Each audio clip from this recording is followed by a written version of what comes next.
अस्सलाम वालेकुम, my name is Nazia और हम स्टार्ट कर रहे हैं आज से फॉक कैलीग्राफी।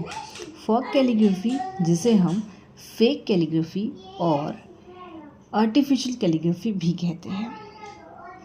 इस कोर्स में हम कैलीग्राफी से related all type and all pattern के बारे में बात करेंगे। तो आज फेक कैलीग्राफी का हमारा फर्स्ट डे है, तो हम स्टार्ट करते हैं अप स्ट्रोक से। ठीक है, अप स्ट्रोक। तो अप स्ट्रोक में आपको क्या करना है, आपको एक लाइन ड्रॉ करनी है नीचे से जो ऊपर की तरफ जा रही है, और वो काफ़ी थिन होनी चाहिए, मतलब पतली होनी चाहिए। उसमें जो हम प्रेशर अगर पेन का लगाए तो वो 0% होता है। उसके बाद आता है डाउन स्ट्रोक। डाउन स्ट्रोक वो होता है जो ऊपर से नीचे की ओर आता है, और यहाँ हम हमारा पूरा 100% देते हैं इस तरीके से। अब यहाँ हम लाइन के बाजू में एक और लाइन ड्रॉ करेंगे और उसे फिल कर देंगे। इस कैलीग्राफी के लिए हमें किसी और पेन की ज़रूरत नहीं है। हमारे पास जो नॉर्मल पेन है हम उसी का इस्तेमाल करेंगे। अगर हमारे पास पेन नहीं है तो हम पेंसिल का भी इस्तेमाल कर सकते हैं। थर्ड आता है over stroke. Over stroke, over stroke. ठीक है, तो over stroke and under stroke.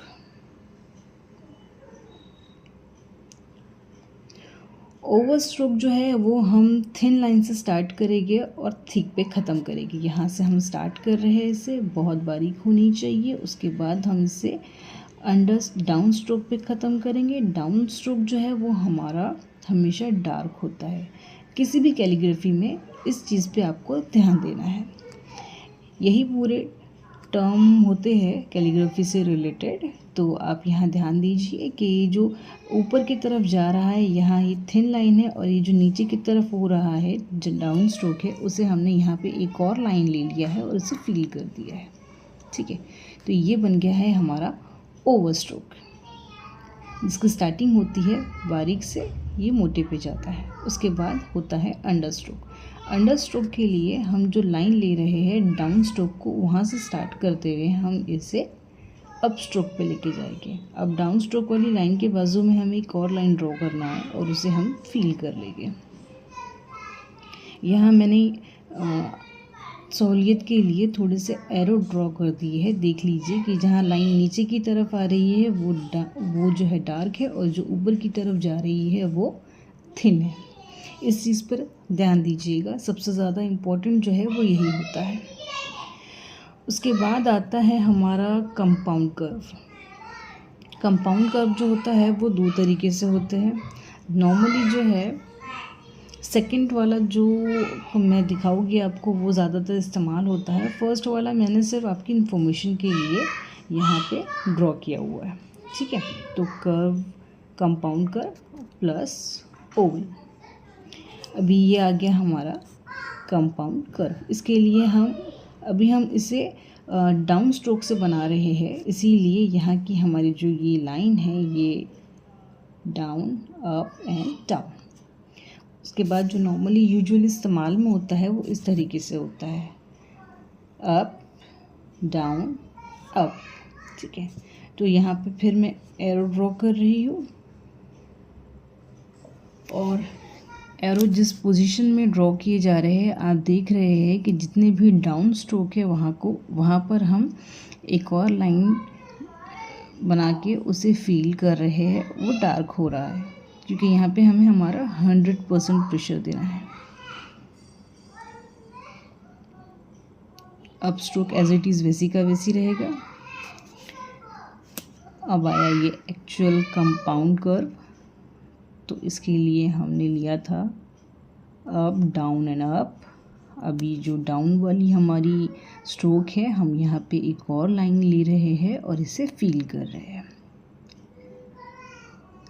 यहाँ पे मैंने एरो लगा दिए हैं।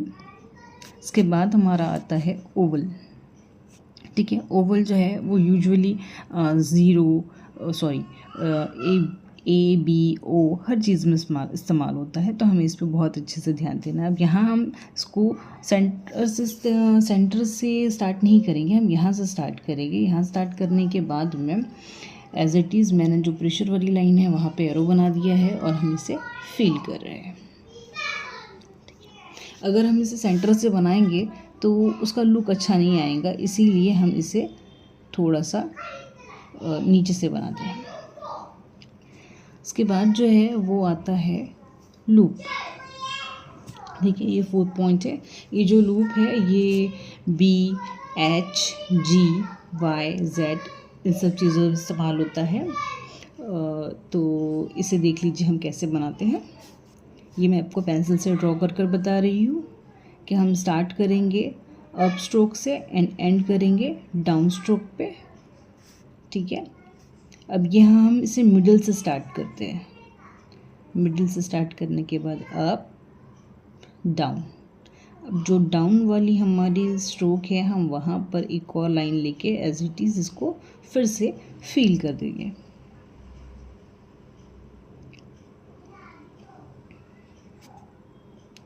यूजुअली ये डी में इस्तेमाल होता है। हम जब डी बनाते हैं, बी बनाते हैं, वहाँ पे भी कई मरतबा इस्तेमाल होता है। अब ये आ जाएगा डिसेंटर लूप, ठीक है, डाउन टू अप। ये हमने एरो बना दिया यहाँ पे। अब इसे हम फील कर रहे हैं।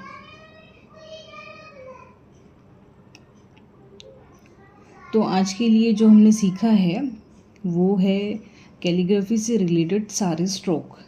कैलीग्राफी सीखने के लिए हमें सबसे पहले इन स्ट्रोक्स, ये जो जितने भी स्ट्रोक्स है इन्हें ध्यान में देना पड़ेगा, इन्हें याद करना पड़ेगा। याद करने में कोई बहुत सारा मसला नहीं है, बहुत इजी है। देख लीजिए एक बार, up stroke, down stroke, over stroke, under stroke, compound curve, oval, loop, ascender loop, descender.